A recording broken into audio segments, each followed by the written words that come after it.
ఆయన భారం ఇంకా మనం నేర్పిస్తాడు. కాబట్టి ఏదో నేర్పించేది అక్కడ, నీకు లెక్కలు నేర్పదు, లేదా సైన్స్ నేర్పదు, ఇంకేదో విషయాలు, లోకంలో ఉన్న విషయాలు నేర్పదు. ఏంటమ్మా ఏం నేర్పుతుందమ్మా? ఏం నేర్పుతుంది? భారం. ఆయన భారాన్ని నేర్పే. This is not the one. ఇది కాదు భారం, ఇక పెంచుకోవాలి, ఇది సరిపోదు అని ఎవరమ్మా?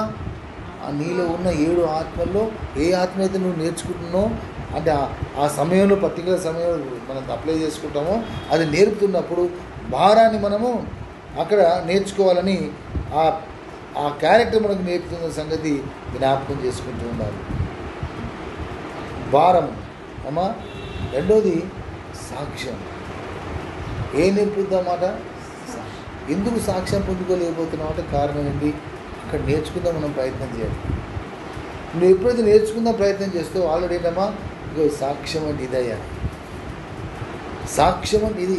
సాక్ష్యం ఇచ్చుటకు ప్రాణాలు ఇచ్చారు. ఎప్పుడు చెప్పండి? సాక్ష్యం ఇచ్చుటకు ప్రాణాన్ని ఇచ్చారు. అవును కదా? సాక్ష్యం ఇచ్చుటకు ప్రాణం, తన ప్రాణమును ప్రియమైనదిగా ఎంచుకోలేదు పరిశుద్ధుడైన పౌలు. ఎందుకు ఎంచుకోలేదు? అది పాయింట్. ఎందుకమ్మా? 7 ఆత్మ ద్వారా ఆయన నేర్చుకుంటూ ఉన్నాడు కాబట్టి ఏమవుతుంది? ప్రాణాన్ని ప్రేమైనదిగా ఎంచుకోలేకపోయాడు. ఇట్ కేర్ ఆఫ్టర్ ఆల్ అన్నట్టుగా ఉందన్నమాట కంపేర్ చేస్తే. దాని ముందు ఇదంతా మంటి పెక్, ఇసుక రేణు, అవునా? ఇవన్నీ కూడా మన ఏంటమ్మా ఇదంతా ఎందుకు? దాని ముందు ఏముంది? అది ఎప్పుడైతే ఎందుకంటే నేను నేర్చుకుంటున్నాను, అంతగా నేర్చుకునే వారుగా మనం ఉండాలి, అంత ఆశ కలిగి ఉండాలి. నేర్పిస్తే నేర్చుకుందాం ఏదో అన్నట్టుగా అని మనం దేవుని దగ్గర ఇక్కడ రావచ్చు కానమ్మా, ఇక్కడ రావచ్చు. కానీ ఆ సమయంలో నీ పర్టికులర్గా ఉన్న సమయంలో మాత్రం నువ్వు నేర్చుకోకుండా ఉంటే మాత్రం భ్రష్టత్వమే, తర్వాత ఫెయిల్ అయిపోతాం. ఎంత జీవితం జీవించి కూడా మనం ఫెయిల్ అయిపోతాం. మరి నాతో దేవుడు మాట్లాడమ్మా, ఒకటేమనుకున్నామమ్మా?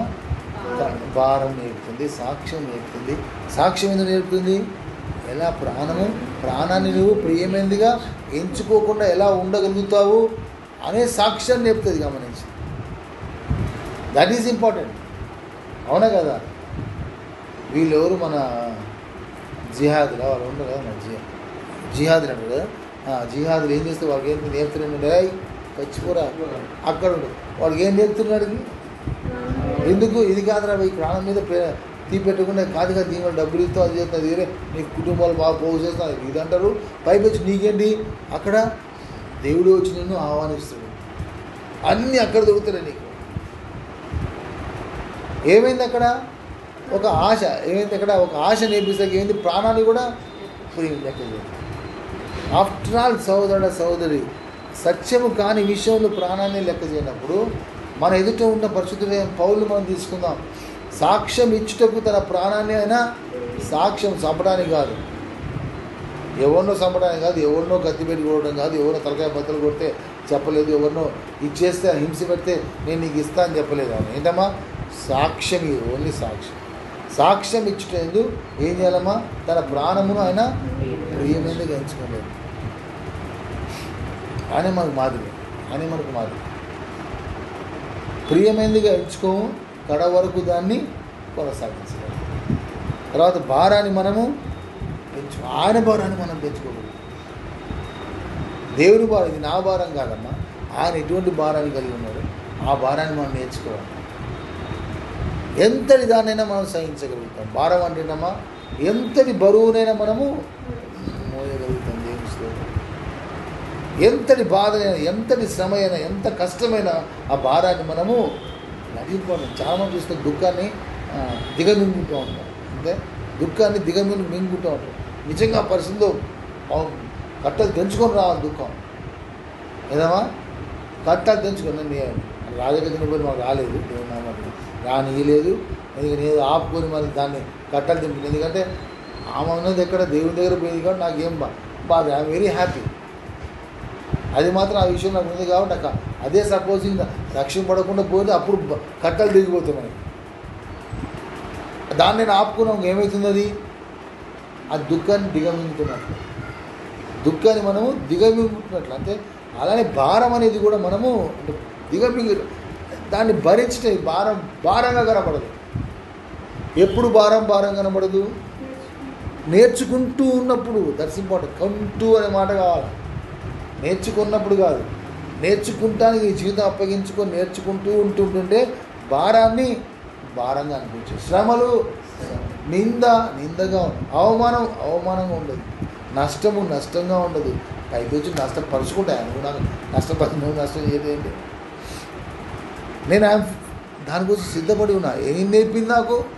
నిందను భరించటకు నాకు నేర్పింది, శ్రమలు సహించడం నేర్పింది, అవమానాన్ని సహించడం నేర్పింది అమ్మ, నష్టము చేసుకోవడానికి నేర్పింది. ఈరోజు సహోదరుడా, నువ్వు ఏదేదో నువ్వు నేర్చుకున్నావు అనుకుంటే కాదు, నష్టపడడానికి ఇష్టపడుతున్నావా?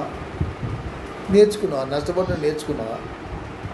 నిందను, ఒక మాట అంటే నింద అంటేనమ్మా చేసిన దానికి నింద అనరు, చేయని దానికి ఏమైద్దమ్మా నిందేస్తావు. నేను చేయలేదు కానీ 10 మంది నువ్వు చేసావు నింద, అది కాదా? అప్పుడు వస్తుంది కోపం. మనకి ఎక్కడి నుంచి వస్తుంది కోపం?